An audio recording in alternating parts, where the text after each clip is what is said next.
Una sa lahat ay hayaan niyo po muna akong batiin ng maligayang Kapaskuhan ang inyong mga tagapakinig. Ako nga pala si Sam, 47 years old at isang nursing assistant.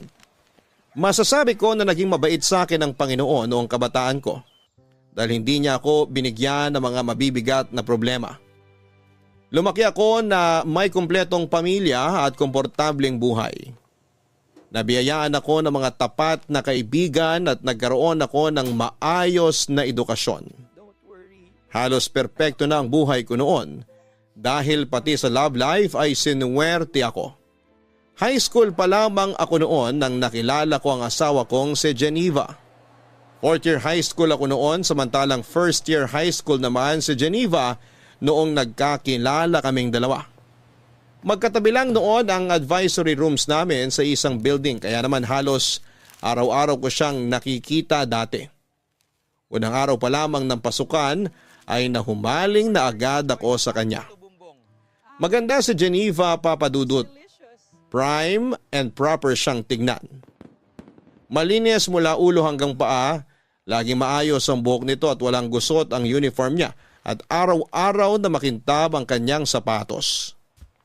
Niligawan ko siya, sinagot naman niya ako at isa kami sa mga couple sa school na kilala dahil swak na swak daw kami para sa isa't isa. Para kasing kwento sa mga palabas ang kwento namin. Varsity player ako samantalang school achiever naman si Geneva. Tumagal ang relasyon naming dalawa at isa yon sa mga naging highlight ng high school life ko. Kaso sa kasamaang palad ay naging magulo ang relasyon namin ni Geneva nung pumasok na ako sa college. Mabilis na nag-mature ang perspective ko sa buhay samantalang nagpaiwan naman si Geneva. Nagbago ang standards ko dahil na rin sa bagong environment na pinasukan ko. Sa huli nag-decide kami dalawa na maghiwalay na lamang dahil sa magkaiba naming priority sa buhay. Pero hindi doon natapos ang love story namin, Papa Dudut.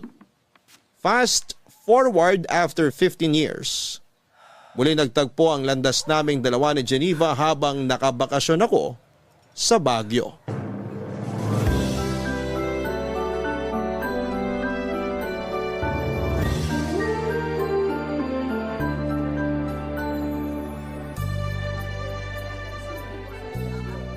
Excuse me, kuya. Pwede po ba magpakuha ng picture? Picture? Sure, sige. Teka, Geneva? Oh my gosh! Sam! Ako nga. Uy, kumusta ka na? Okay naman! Heto, office girl na. Grabe, long time no see ah. Tagal na rin pala, no? Nung uli tayong nagkita. Oo nga, high school pa ako nun eh. 10 years nang mahigit. Tama ba? 15 years to be exact. Ang galing. What are the odds na dito pa talaga tayo sa Baguio magkikita? Nakakatuwa nga eh. Kumusta ka na? Mabuti naman ako. Lisensyadong nurse na at gabi-gabing pagod. Ang galing! Saan ka nag-work ngayon? Sa public or private? Sa private ako, nursing assistant. I see. Sino naman kasama mo ngayon? Workmates, tsaka ilang kaibigan. Ikaw, mag-isa ka lang? Actually, kasama ko yung family ko nagbabakasyon. Kaso nasa Burnham Park sila ngayon eh. Gusto raw nilang mag-chill doon. Ako gusto ko mamasyal kaya iniwan ko na lang sila. Nag-solo flight na lang ako kasi sayang yung oras. Marami kaya akong gustong pasyalan dito sa Baguio. Ilang araw ba kayong magsastay dito? 2 days lang. Last day na namin ngayon. Balik na kami sa Manila mamaya. I see. Kami naman kararating lang namin. 3 days kami rito. Nice! Nakakit na ba kayo sa Benguet? Sa may strawberry farm? Hindi pa, pero plano namin pumunta dun mamaya. Punta kayo kasi in season ng strawberry ngayon. Pwede kayo mag-strawberry picking. Mas mura kaysa sa mga naka-display. Galing kami dun kahapon. Sige, sasabihan ko yung mga kasama ko mamaya. Nasaan pala sila? Bakit mag-isa ka lang ngayon dito? Nandun sila, bumibili ng souvenirs. Nagpaiwan na ako rito kasi ang ganda ng view. Oo nga eh, napaka-peaceful no? Tama, nakaka-relax. Ito yung maganda sa Baguio eh. Ang sarap sigurong manirahan dito. Maganda yung klima, tapos maganda yung environment, ang daming puno. Di ba nga isa to sa mga lugar na gusto mong puntahan noon? Oo, tapos after 15 years bago ko natupad yun. Wait, ngayon ka palang nakapunta rito sa Baguio? Oo, first time ko lang. Kaya nga sinusulit ko na eh. Mag-extend ka na lang kung gusto mo. Sama ka sa amin. Wag na, uy, nakakahiya. Tsaka hindi ko kilala yung mga kasama mo, baka ma-OP pa ako. Isa pa, may work na ako bukas. Sayang naman. Kung nalaman ko lang ng mas maaga na nandito ka pala, kanina pa dapat kita in-invite. Paano mo naman malalaman yun na ilang years na tayong walang contact simula nung maghiwalay tayo? Oo nga no, hindi tayo friends sa Facebook. Hindi. Naging busy na rin kasi tayo sa kanya-kanya nating buhay since then. Tsaka hindi pa uso Facebook noon. Tapos nung sumikat yung Facebook, nawala na yung connection natin. Pero maganda naman yung naging hiwalayan natin, di ba? I mean, pareho tayo nag-decide na di nag-workout yung relasyon natin. Kaya tayo naghiwalay. Oo, busy ka na masyado sa studies mo noon. Samantalang ako, bilang first time makaranas ng puppy love, kinulang sa atensyon. Sa huli, nag-decide tayong tapusin na lang yung relasyon natin kaysa pareho tayong mabaliw. Yeah, ganun na nga yung nangyari. Pero at least, in good terms pa rin tayo kahit papano. Hindi awkward surprisingly. Kaya nga eh, kumbaga, part na lang yun ng history natin. Totoo! So kung hindi ka busy, pa-picture naman ako. O sige, akin na. San ka ba? Dito banda, kunin mo yung view ha. Whole body ba? Ikaw nang bahala. May tiwala naman ako sa'yo. Basta click-click mo na lang tapos magpo-post na lang ako para marami akong pagpilian. Okay, sige. 1, 2, 3. Smile! Pagkatapos ng pagkikita namin yon ay hindi na nawala pa sa isipan ko si Geneva. Wala siyang pinagbago, prime and proper pa rin katulad nung una ko siyang nakita sa unang araw ng pasukan. Hindi ko alam kung bakit pero sa muling pagkikita namin ay parabang may nabuhay sa puso ko noong araw na yon. Pag-uwi sa hotel ay agad kong hinanap ang Facebook ni Geneva at doon ay inistok ko ang profile niya. Mangilan-ngilan lang ang pictures niya online. Karamihan ay puro mga shared posts tungkol sa libro, pusa at mga travel destination. Ang pag-i-stalk kong ginawa kay Geneva sa Facebook ay umabot hanggang sa magdamag dahil pati comments at ilang interactions nito ay binasa ko.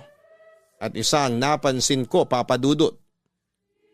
Mukhang hindi pa siya nagka-boyfriend simula noong nagkahiwalay kami. O baka hindi lang siya masyadong ma-post pagdating sa love life niya. Natuwa ako sa kalamang yon hanggang sa napaisip ako, Papa Dudut. What if magkaroon kami ng second chance? Habang iniisip yon ay aksidente akong nakapag-react sa isa sa mga picture nito from 5 years ago. Bigla akong nakaramdam ng hiya. Dahil kapag nag-notify yon kay Geneva ay malalaman niyang ini-stalk ko ang account niya. Kaya bago pa man niya makita ang notification ay inunahan ko na siya. Dali-dali ko siyang in-add at saka nag-send ako ng message sa kanya. After 5 minutes ay inaccept niya ang friend request ko at nag-reply sa message ko. Pauwi na raw sila that time at sakto ang message ko dahil bored daw siya sa biyahe. Nang gabing yon ay nakapag-usap kami hanggang inabot kami ng umaga. Doon na po nagsimula ang reconnection naming dalawa ni Geneva. Pagkabalik ko sa Metro Manila ay hindi na ako nagpatumpik-tumpik pa at agad ko siyang in-invite para sa isang date, Papa Dudut.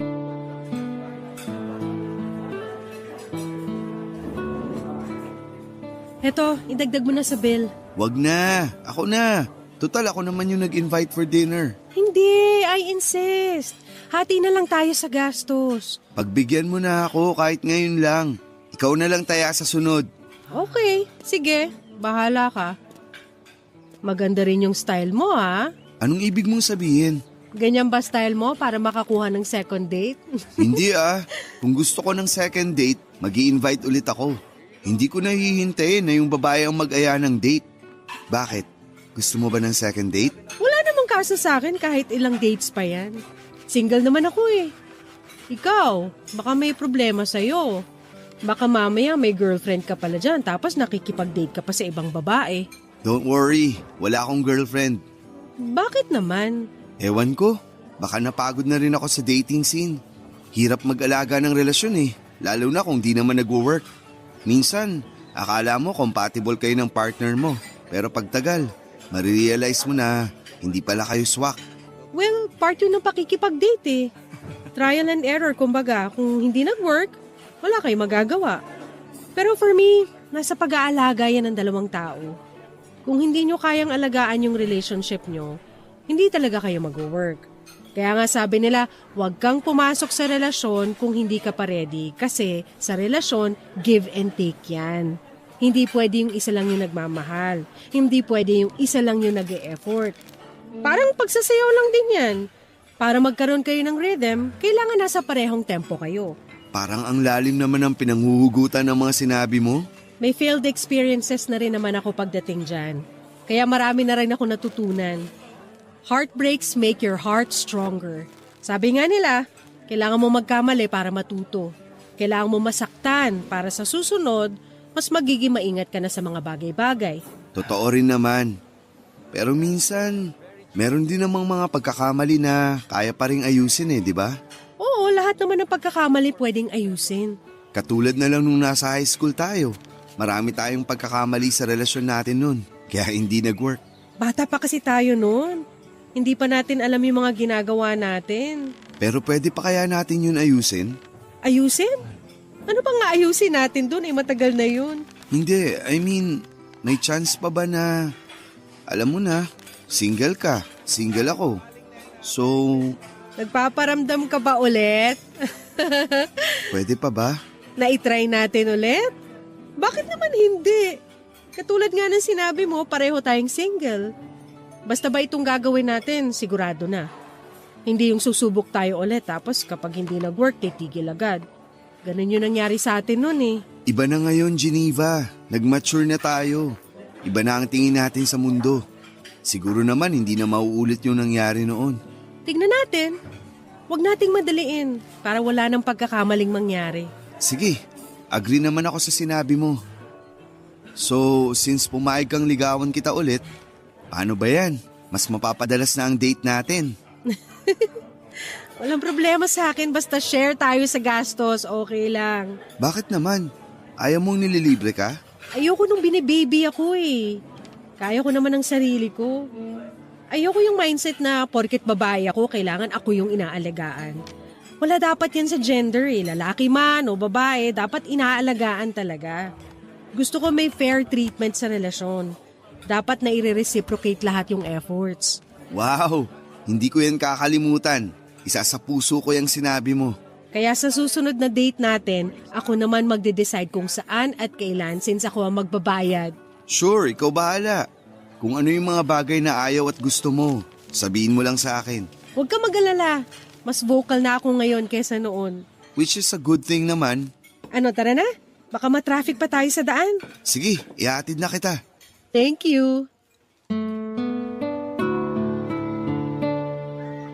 Papadudot willing naman si Geneva na subukan ulit naming buhayin ang dating relasyon namin na hindi nagtagal dahil masyado pa kaming mga bata noon. Pareho naman kaming single noong time na yon kaya wala naman sigurong masama kung bubuksan ulit namin ang mga puso namin para sa isa't isa. Sa loob ng 2 buwan ay niligawan ko si Geneva hanggang sa napasagot ko siya sa pangalawang pagkakataon. Maraming pinagkaiba ng naging relasyon namin noong time na yon kumpara noong bata pa lamang kami. Noong nasa high school pa lamang kami ay parang nangangapa pa si Geneva dahil first time lamang niyang magkaroon ng boyfriend.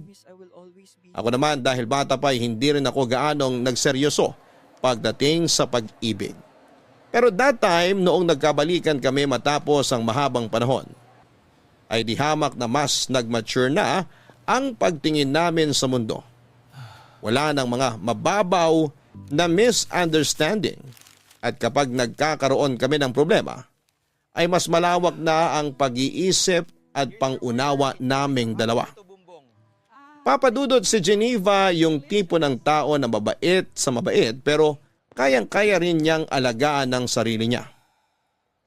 May sarili siyang prinsipyo at kaya niyang ipaglaban ang sarili niya nang hindi nang lalamang ng tao. Sobrang in love ako sa kanya noon kaya hindi ko tuloy maisip kung bakit nagawa ko siyang hiwalayan. Noong mga bata pa lamang kami. Sa mga sumunod na taon ay naging maayos ang relasyon naming dalawa.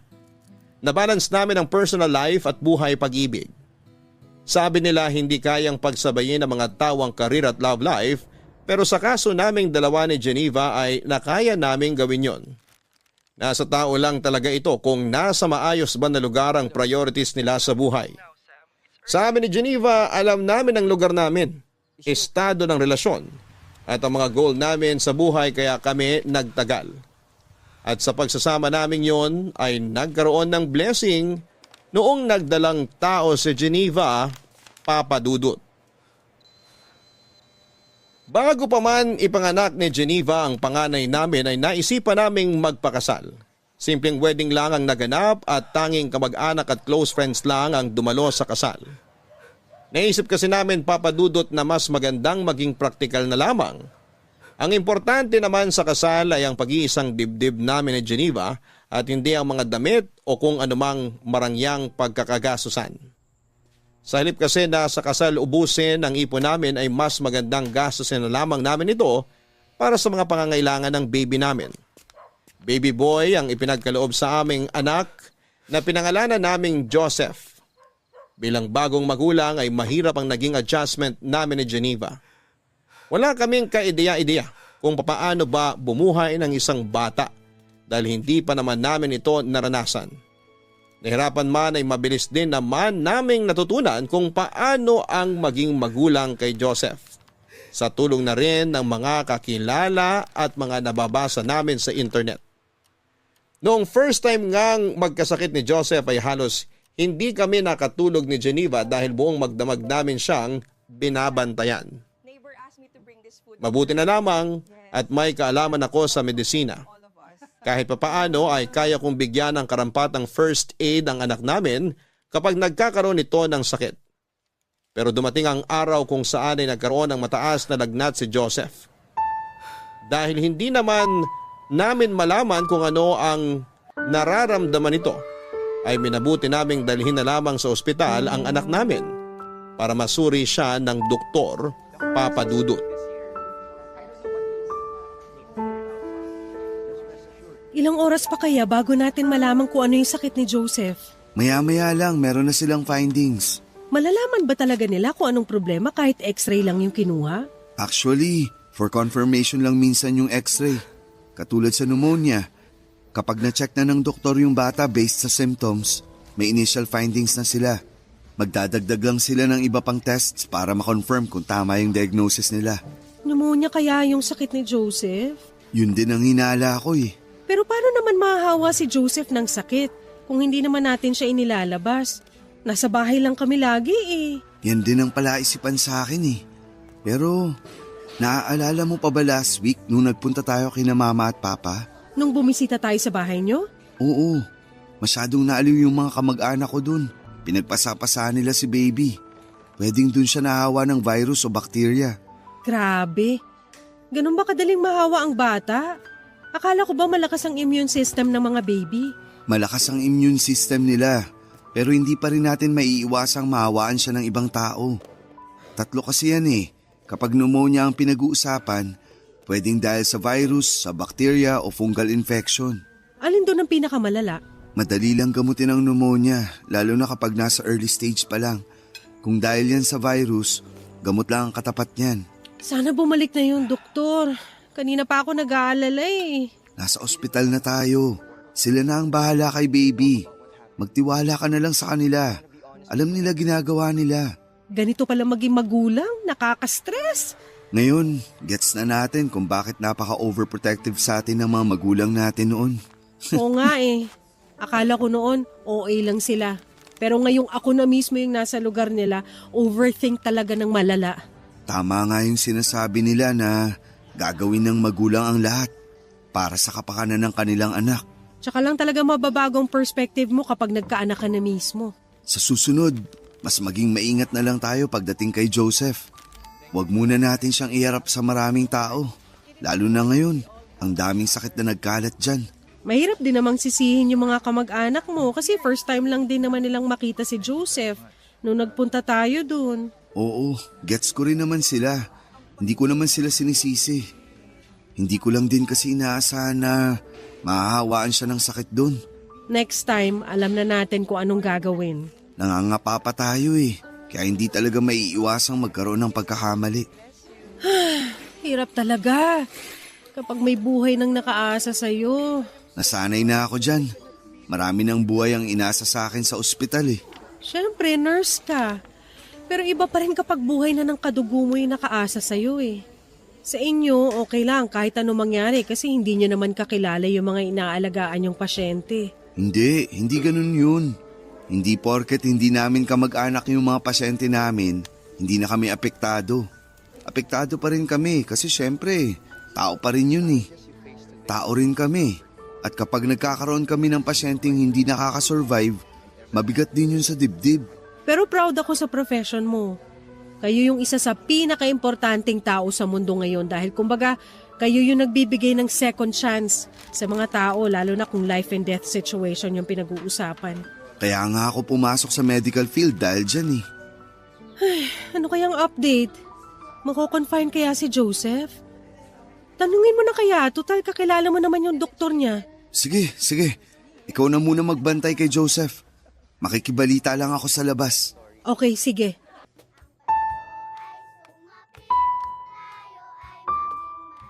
Lumabas na pneumonia nga ang sakit ng anak namin, Papa Dudut.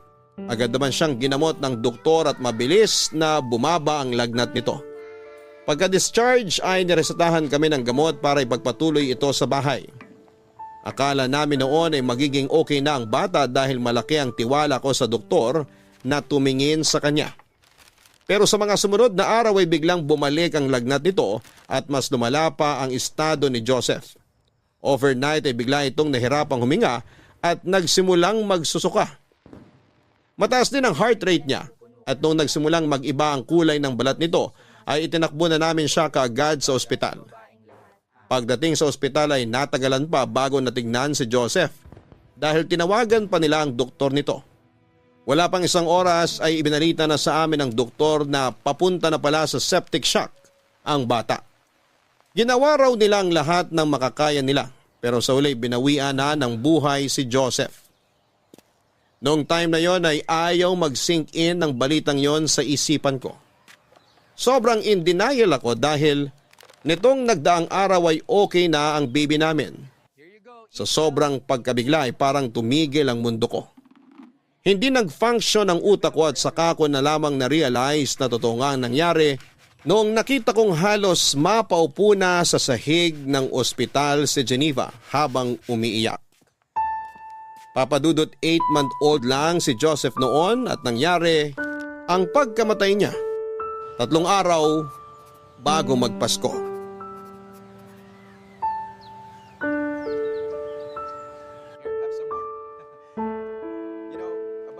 Geneva, okay ka lang?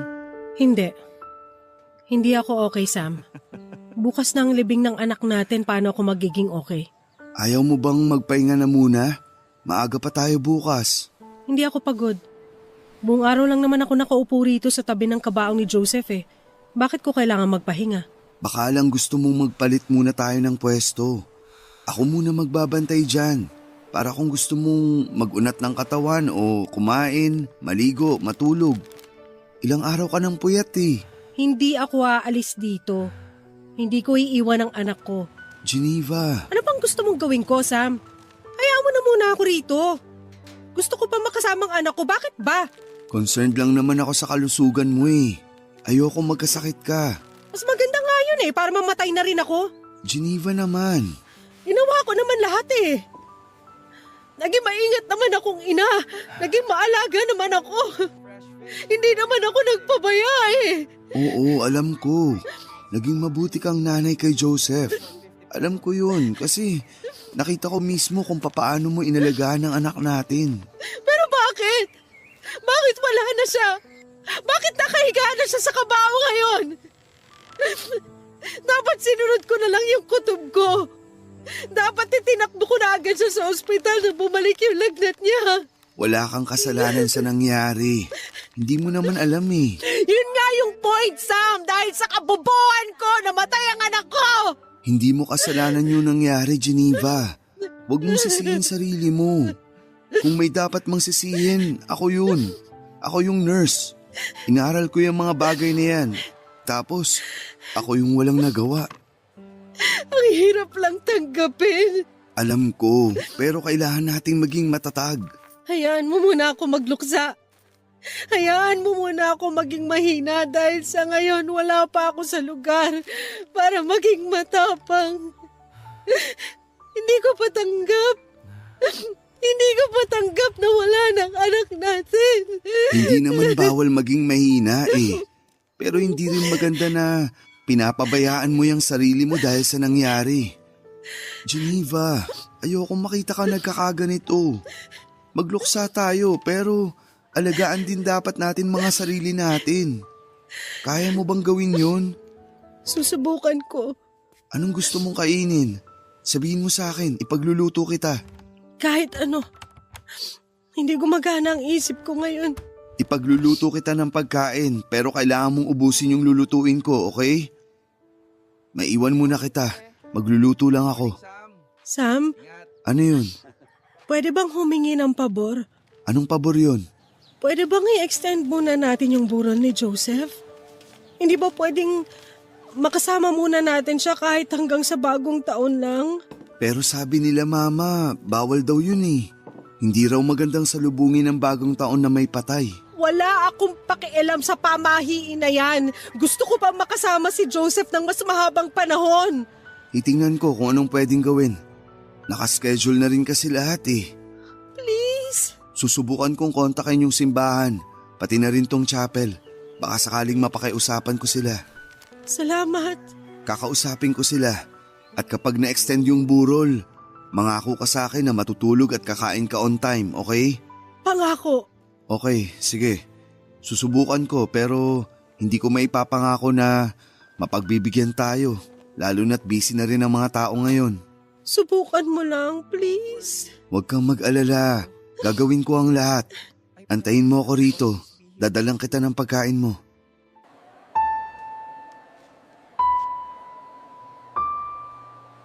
Malaki ang naging epekto ng pagkawala ni Joseph sa relasyon naming mag-asawa, Papa Dudut.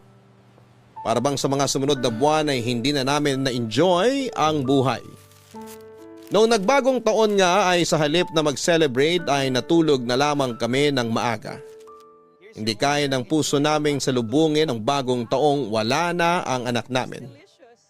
Pakiramdam kasi namin ay parang wala kaming karapatang magsaya dahil napabayaan namin si Joseph. Mabuti na lang at noong oras na yon, na sobrang napanghihinaan kami ng loob ng asawa ko ay nandoon ang mga kamag-anak at kaibigan namin na naging sandalan at suporta namin sa aming pagluluksa. Sa mga sumunod na taon ay parang lagi nang may puwang sa buhay namin na hindi mapunan-punan. Hindi namin namamalaya na dahil sa nangyari ay unti-unti na naming napabayaan ni Geneva ang pagsasama namin. Ang bawat araw ay naging mabagal. Saka na lang kami napapanatag tuwing natutulog kami dahil yon lang yung time na hindi namin nararamdaman ang sakit ng pagkawala ng anak namin. Pero tuwing gumigising kami, agad din kaming binabalot ng lungkot. Matagal bago namin natanggap ang katotohanan na matagal bago namin napatawad ang mga sarili namin. Sa mga panahon na nagluluksa kami, ay nalayo ang loob sa akin ni Geneva. Nagbago ang ugali nito. Naging malungkutin siya at tahimik at doon ko napansin na nagpatuloy ang pagkasira ng pamilya namin simula noong namatay si Joseph, Papa Dudut. Dahil sa mababang moral naming pareho ni Geneva, napabayaan namin ang buhay namin bilang mag-asawa. Parang bumabangon na lamang kami para gawin ang mga dapat gawin. Ako mismo ang nakasaksi kung papaano unti-unting nawala ang ningning sa dating masayang mga mata ng asawa ko. Inamin sa akin ni Geneva na para bang wala na raw purpose ang buhay niya. Trabaho niya ang maging ina sa anak namin pero hindi man lang daw niya nagawa yon ng maayos. Siyempre Papa Dudut, hindi ko hinayaang ganon ang maramdaman ni Geneva. Araw-araw kong pinapaalala sa kanya kung gaano siya kabuti at kagaling na ina. Walang may gusto sa nangyari at kahit anong pagsisisi pa ang gawin namin ay hindi na nito maibabalik pa ang buhay ni Joseph. Kung sabayan ko si Geneva sa kanyang kalungkutan ay hindi maghihilom ang mga sugat namin. Kaya ako na ang kusang bumangon para tulungang makatayo at makabalik sa dati ang asawa ko. Bilang padre di pamilya, ayoko maging ang asawa ko ay mawala sa akin kaya ginawa ko ang lahat para sabay naming magamot ang sugat sa pareho naming puso. Ipinangako ko sa sarili ko na hindi ko hahayaang hilahin kami pababa ng trahedyang nangyari sa buhay namin. Ako ang nagsilbing motivation ni Geneva para magsimula ulit at hindi ako pumayag na hindi ko maibabalik ang dating Geneva na malakas, matapang at puno ng positibong pananaw sa buhay.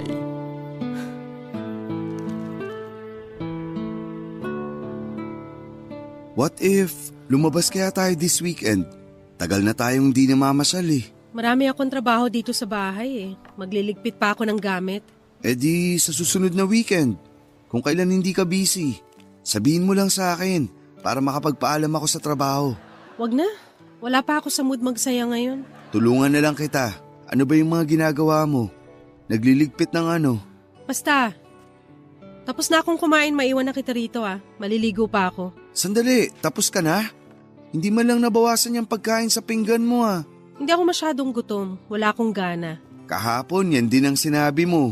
Wala nang nutrients na nakukuha yung katawan mo. Kaya lagi kang walang gana sa ibang bagay eh. Sam, alam natin ang dahilan kung bakit wala akong gana sa buhay ngayon. Alam ko, pero hanggang kailan mo gagawin to?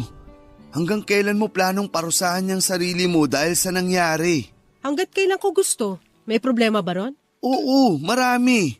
Hindi maganda tong ginagawa mo sa sarili mo. Sabi mo magluksa ako hanggat kailan ko gusto. Hanggang ngayon nagluluksa pa rin ako sa pagkamatay ni Joseph. Ngayon bawal bang gawin yon? Hindi naman yun ang ibig kong sabihin.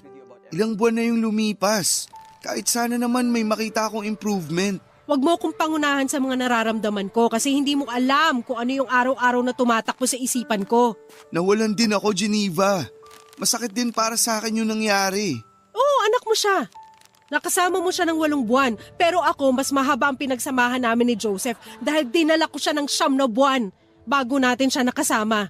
Magkaiba tayo ng nararamdaman, Sam. So ano to? Kompetensya na kung sino yung mas matagal na kasama ng bata? Ikaw naman na nagsimula eh.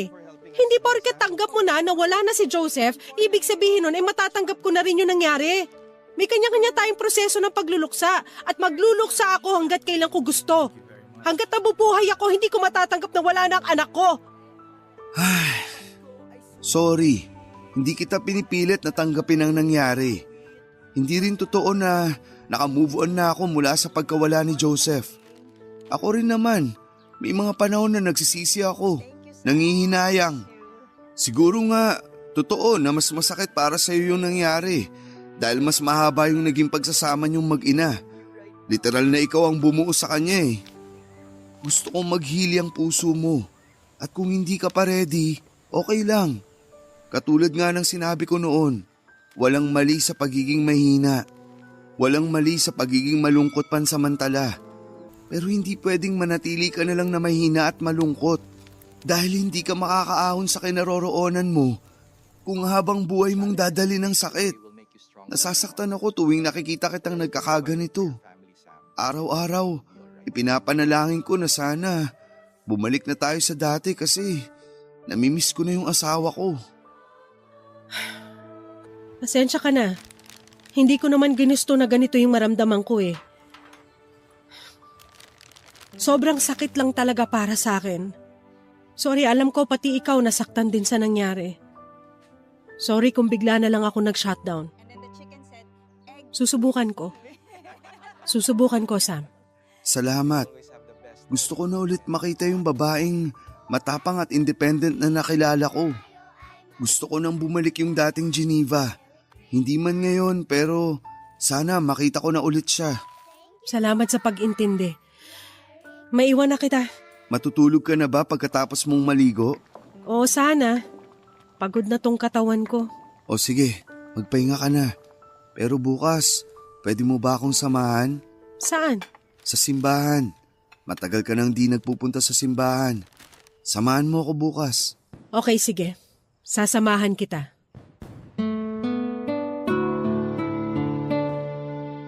Ganun na nga po ang ginawa namin ni Geneva, Papa Dudut. Nagtulungan kami para makabangon mula sa nangyari sa aming pamilya. Pilit naming kinalimutan ang masamang pangyayaring yon sa buhay namin at sinubukan itong ibaon na lamang sa nakaraan sa pamamagitan ng paggawa ng bagong memories. May times na nagkakaroon kami ng relapse, lalo na tuwing may mga importanteng okasyon sa buhay namin at naaalala naming hindi na kami kumpleto. Pero time heals, ika nga nila. Dahil unti-unti ay natanggap din namin ng katotohanan na wala na talaga si Joseph. Nag-focus ako sa trabaho para makalimot, samantalang si Geneva naman ay naghanap ng mga bagong pagkakabalahan para maibsan ang kanyang pangungulila. Thankfully ay nagkaroon ng magandang balita sa buhay namin matapos ang mahabang kalungkutan noong nalaman naming buntis si Geneva. Sobrang saya naming pareho dahil nagkaroon kami ng second chance para maging magulang ulit. That time, babae naman ang naging anak namin, Papa Dudut, at pinangalanan namin itong Lorraine. Sa pagkakataong yon, ay doble-doble na ang ginawa naming pag-iingat para sa pangalawang anak namin. Inespoil namin siya sa lahat ng bagay, ginawa namin ang lahat para hindi na maulit pang nangyari kay Joseph. Kaunting kagat lang ng insekto o lamok ay agad naming ginagamot ang bata. Mapaubo man o sipon, sakit ng tiyan at kung ano-ano pang tipikal na sakit ng bata ay nagiging okay na kami pagdating doon dahil ayaw na naming maulit pa ang nangyari noon. Sa kabutihang palad ay napalaki naman naming maayos na bata si Lorraine sa sumunod na 9 na taon, Papa Dudut.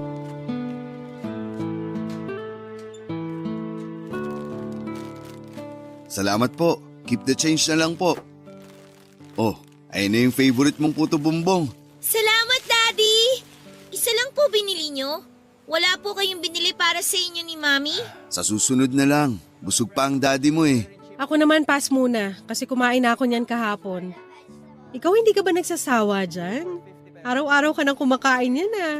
Mamaya maging kakulay mo na yung puto bongbong. Sige ka. Never po ako magsasawa sa puto bongbong. Ito na po yung best food sa buong mundo. Ay sus, basta talaga simbang gabi. Automatic nang may kasamang puto bumbong no. Kaya nga mas maaga pa tong nagigising kaysa sa atin eh. Puto bongbong lang yata habol mo kaya ka nagsisimbang gabi. Hindi po. Siyempre, nagpupunta po ako sa church para mag-pray kay Jesus. Ano namang pinipray mo? Na ano po, sana po maging healthy kayong dalawa ni Mami. Ah, ang sweet naman ng baby ko. Alam mo ba na kapag nakompleto mo raw ang simbang gabi, magagrant yung wish mo ngayong Pasko? Talaga po? Oo. Kaya po siguro hindi natupad yung hiling ko last year kasi hindi natin nakumpleto yung simbang gabi. Teka, hindi ba natin nakumpleto yung last year? Hindi yata. Hindi ko na rin maalala eh. Hindi po natin nakumpleto. Nakasulat po yun sa diary ko, kaya alam ko po yun. Last year po kasi, may work po sa hospital si Daddy. Tapos, puyat ka rin po, Mami. Kaya po hindi tayo nakapunta. Tanda mo pa talaga yun? Opo. Kaya please po, kumpletuhin natin tong simbang gabi ngayon para naman po makahiling po ako sa Pasko. Ano bang hiling mo sa Pasko? Secret po. Baka po hindi magkatotoo eh. Sabihin mo na. Promise ko, kukompletuhin natin ngayon ang simbang gabi para magkatotoo yung wish mo. O sige na nga, sasabihin ko na nga po. Ang hiling ko po ngayong Christmas, sana po magkaroon na ako ng baby brother. Gusto mo pa magkaroon ng kapatid? Opo, palagi ko po yung pinagpe-pray bago ako matulog eh. Ayaw mo bang maging only child? Para ikaw lang ang princess namin? Gusto ko po nang may kalaro ako eh. Ang boring po sa bahay kapag pareho kayong busy ni Mami. Hayaan mo, ako na lang magiging playmate mo. Ayoko po. Gusto ko po baby brother. Lagot ka, gusto pa raw ng isa oh. Kasalanan mo to eh. Sinabi mo pa kasi na kailangang humiling kapag nakumpleto yung simbang gabi. Napasubo tuloy tayo. Hindi ko naman alam na kapatid pala ang gusto nito. Kala ko, laruan o gadget lang yung wish niya. Para sana magka-idea ako kung anong ireregalo ko sa kanya sa Pasko eh. Paano ko ibabalot yung baby niyan? Paano ka makakabuo ng baby na aabot sa Pasko? Yun ang problema. Eh di next year na lang. Seryoso ka? Siraulo ka talaga. Bakit? Ayaw mo na ba? Hindi sa ayaw. Ang tanong, kaya ko pa ba? Magfo-42 na ako next year. Hindi na kaya ng katawan ko magkaanak ulit. Ikaw na lang kung gusto mo. Eh kung pwede lang sanang magbuntis ang lalaki. Ako na lang yung magbubuntis. Daddy, Mami, naririnig ko po kayo. Okay lang naman po kung hindi na ako pwedeng magkaroon ng kapatid. Bigyan niyo na lang po ako ng tablet. O ayan, narinig mo, humihirit. Tablet daw. Tignan natin kung makakapunta si Santa sa atin ngayong Pasko. Baka bigyan kanya ng tablet. Pwede rin pong papi para naman po meron akong kalaro. Mas maganda nga yun. Matagal ko na rin gusto magkaroon ng aso. O sige, mag-a-adapt tayo ng papi in one condition. Ano po yun? Need mong makumpleto ang simbang gabi, okay? Oo naman po! Wala pong problema yon. Basta ba hindi kayo masyadong busy ni Mami para po may kasama akong pumunta sa church. Yun naman pala eh. No problem yan. O siya, umuwi na tayo. May pasok pa ang daddy mo mamaya.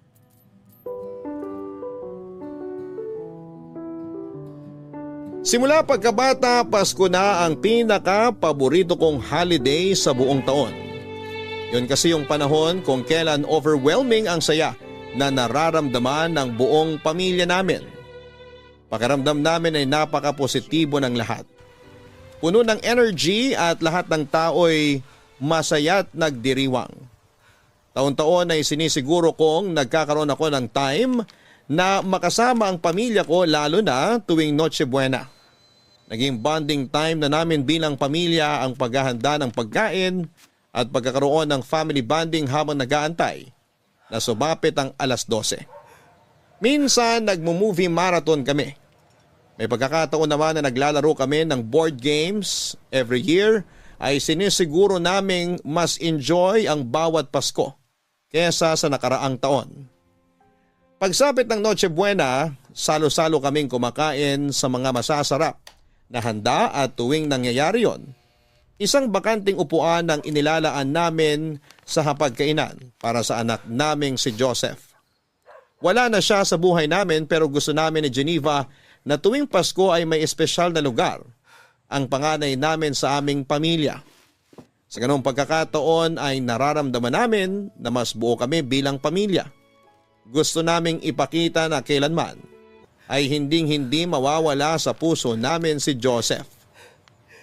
Pero papadudot ang hindi ko inaasahan noong taong yon.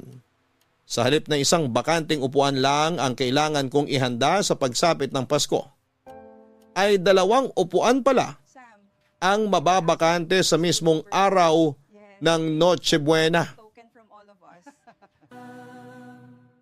Katatapos lang ng simbang gabi noon, tuwang-tuwa si Lorraine dahil sa wakas ay makakapag-wish na siya dahil nakumpleto na niya ang pagsisimba simula noong nagsimula ang simbang gabi.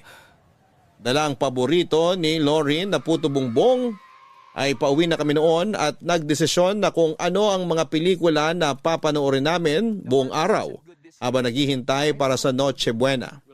Nakahanda na rin ang grocery list ni Geneva dahil marami siyang planong lutuin noong araw na yon. Sobrang saya ko noon dahil kumpleto ang pamilya ko. Wala kaming problema, wala kaming inaalala. Ang mga regalo namin para sa isa't isa ay nakabalot na at naghihintay na sa bahay. Nakaredy na rin ang mga pailaw na sisindihan namin pagsapit ng hating gabi. Habang binabagtas namin ang daan pauwi at nakikinig sa mga classic na Christmas songs, ay isang pick-up ang biglang bumangga sa sasakyan namin. Napuruhan ang likod ng sasakyan kung saan ay nakaupo si Lorraine. Pagkaramdam ko sa impact ng banggaan ay biglang lumubog ang puso ko. Agad na pumasok sa isipan ko ang anak ko. Natakot ako para sa kanya at biglang nanumbalik ang bigat ng puso ko 9 years ago nung nabalitaan kong patay na si Joseph. Ayokong mangyari ulit yon, Papa Dudut, pero yon ang nasa isip ko habang nagpapaikot-ikot ang sasakyan namin. Kahit nahihilo ay agad akong lumabas ng sasakyan para i-check ang anak ko. Duguan nito at wala ng malay. Agad ako nagsagawa ng first aid samantalang tumawag na noon ng tulong si Geneva. Mabilis kaming nakarating sa ospital at doon ay agad na binigyang lunas ang anak namin. Sam, okay ka na ba? Oo, na-dislocate lang tong braso ko pero hindi na kailangang operahan. Mabuti naman. Ikaw, okay ka lang ba? Wala ka bang sugat? Wala, may ilang galos at pasalang ako. Malaking tulong yung suot kong seatbelt kaya hindi ako napuruhan. Salamat sa Diyos at okay ka lang. Si Lorene, Wala pa siyang malay. Natahi na yung sugat niya sa braso. Tinamaan siya ng bubog eh. Kinukunan na siya ng CT scan ngayon para malaman kung may internal damage ba siya. Diyos ko, bakit ba ito nangyari kung kailan magpapasko? Kasalanan ko to eh. Aksidente yung nangyari at wala kang kasalanan doon. Huwag mong sisihin ang sarili mo. Maayos ang naging pagpapatakbo mo ng sasakyan. Kung may kailangan managot, dapat yung pick-up yun. Hindi nagminor sa intersection yung driver eh. Ano palang balita tungkol doon? Kumusta yung mga sakay ng kabilang sasakyan? Wala naman daw napuruhan sa kanila. Nakausap ko yung driver. Nandito rin sila sa ospital ngayon. Maya-maya may pupuntang pulis dito para mag-imbestiga. Gusto ko silang makausap. Nasaan sila? Sam, wag na. Pasko ngayon. Malala na tong nangyari sa atin kaya hayaan mo na lang muna sila. Paano ngayaan? Hanggang ngayon wala pang malay ang anak natin dahil sa kanila. Nasira raw yung brake ng sasakyan nila.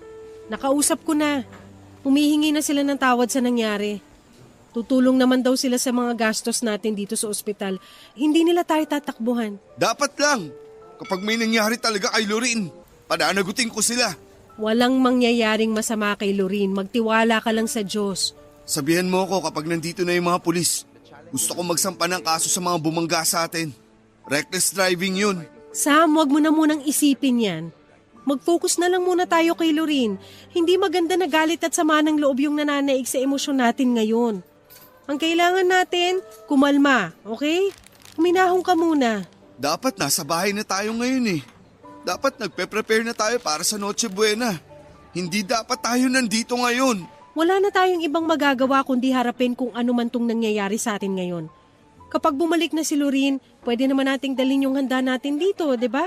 Dito tayo mag-celebrate ng Pasko. Paano tayo makakapag-celebrate kung ganito ang estado natin ngayon? Kung gusto, may paraan. Pwedeng-pwede tayo mag-celebrate kahit ganitong nangyari sa atin. Pero paano kung may Huwag masamang... mong isipin yan. Walang mangyayaring masama kay Lorene, okay? Makakaligtas siya. Hindi ko kakayanin, Geneva. Kapag mawalan na naman tayo ng anak. Huwag naman sana. Hindi na tayo mawawalan. Hindi ako papayag na mangyari ulit yon. Natuto na tayo sa nangyari dati, di ba? Gawin natin ang lahat para maligtas si Lorene. Magtiwala tayo sa mga gumagamot sa kanya at manalig tayo sa Diyos.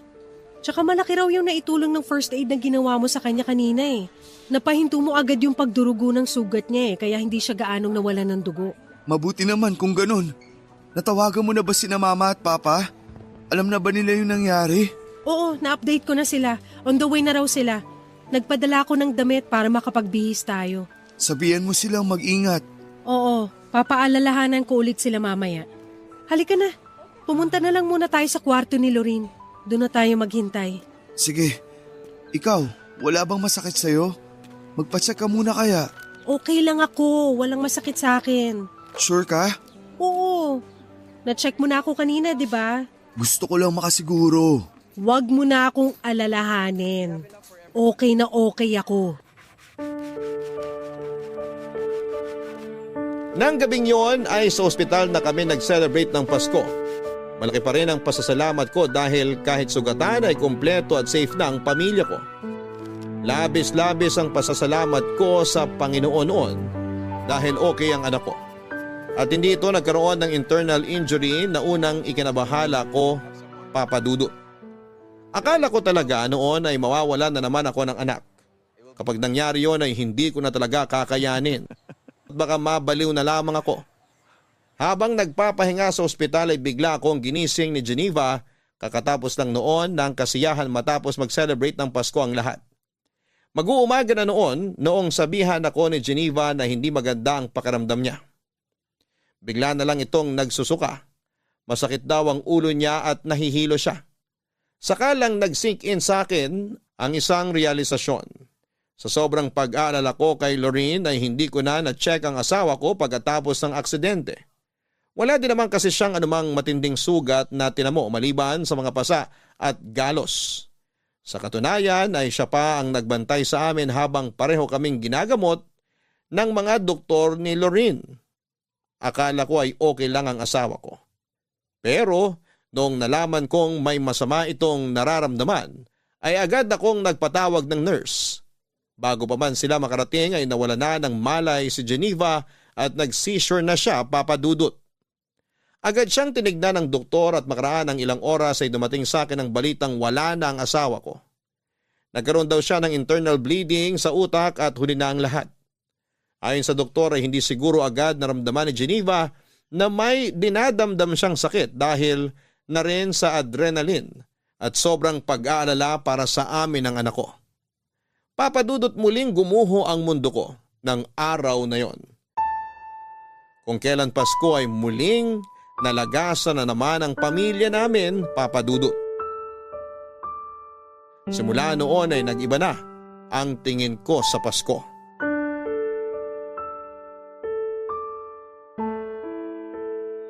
Daddy, sisindihan ko na ba yung kandila para kina Mami at Kuya Joseph? Okay, sindihan mo na. Ipe-prepare ko lang tong Bake Mac.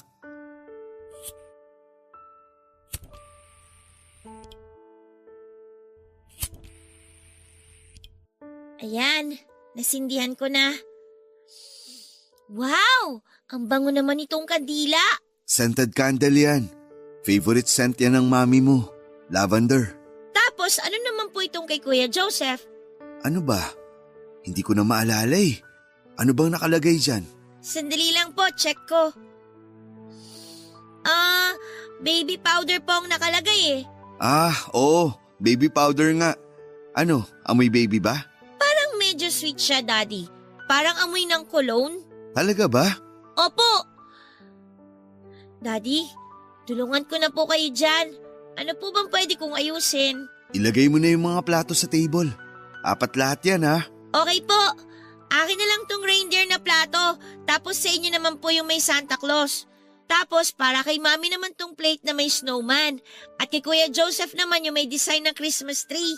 Yung upuan nila Mami at Joseph, naayos mo na ba? Hindi pa po, pero isusunod ko na po, Daddy. Ayan, complete na. O heto, ready na rin yung pagkain natin. Maupo ka na. Sige po. Ang konti lang ng food natin ngayon, Daddy, no? Tayo lang naman ang kakain eh. Ano, kain na tayo para makanood tayo ng fireworks mamaya. Sige po. Pray muna tayo bago kumain. Sige po, Daddy.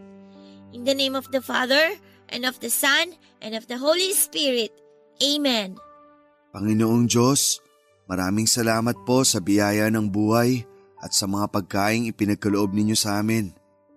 Sa gabing ito ng bisperas ng Pasko, kami po'y nagpapasalamat sa pagdiriwang ng pagdating ng aming tagapagligtas, si Jesus.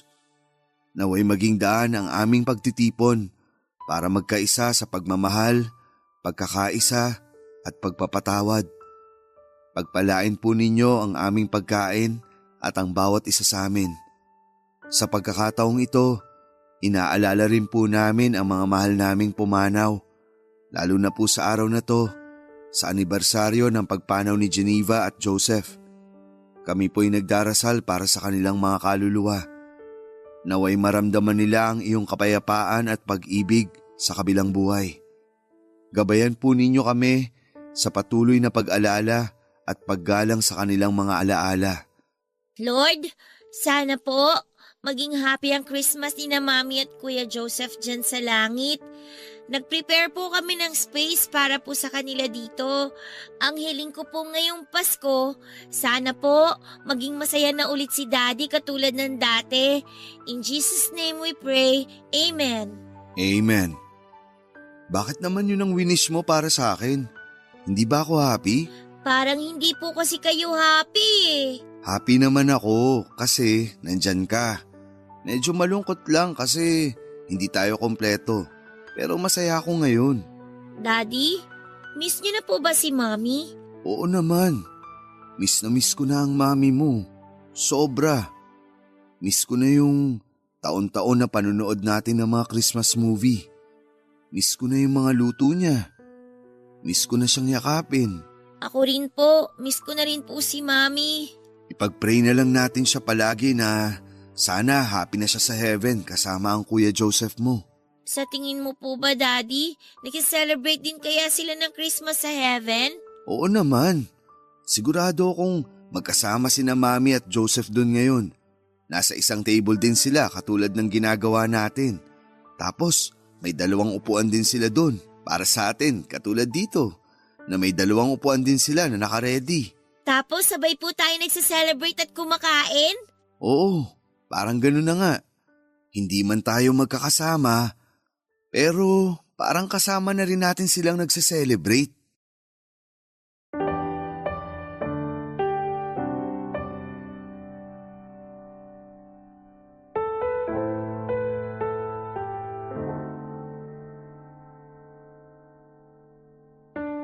Taon-taon, gano'n na po ang naging tradisyon namin ng anak ko.